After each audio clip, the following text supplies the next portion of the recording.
Si, Claude, allez-y. Pardon, excuse-moi, Claude. Oui, Président, merci. Avec plus de 60 000 exploitations et près de 116 000 agriculteurs actifs, le secteur agricole constitue l'une des fiertés de notre territoire et notamment l'identité de nos territoires ruraux et son économie aussi. Depuis 2015, la région Auvergne-Rhône-Alpes ne s'y est pas trompée. Peu ont doublé leur budget agricole et c'est le cas chez nous ici. Néanmoins, malgré les nombreux dispositifs mis en place par la majorité actuelle, force est de reconnaître que notre secteur agricole doit aujourd'hui faire face à une nouvelle crise particulièrement dévastatrice pour nos exploitations. Pour mémoire, la sécheresse de 2018 a touché plus de 3/4 des départements français et sur notre territoire, c'est 15 000 exploitations qui sont concernées. Les éleveurs ont déjà dû entamer largement leur stock pour l'hiver et ils vont être rapidement confrontés à un problème de trésorerie car le prix notamment de la paille a doublé.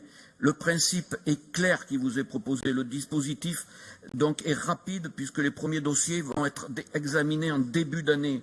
Ce rapport s'inscrit d'ailleurs dans la continuité du travail réalisé ces dernières années par notre collectivité qui vise notamment à accompagner nos agriculteurs pour adapter les pratiques agricoles en fonction de ces changements climatiques, cultiver des variétés plus adaptées à cette nouvelle donne climatique, mieux adapter les stocks selon les saisons et décaler les périodes de fauche ou de pâturage.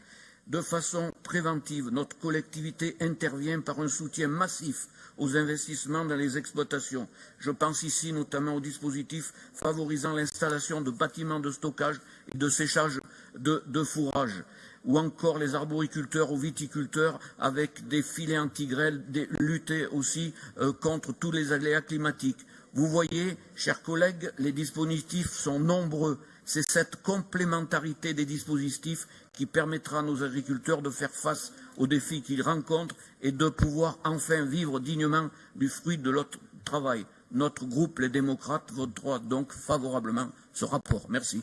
Merci, Claude.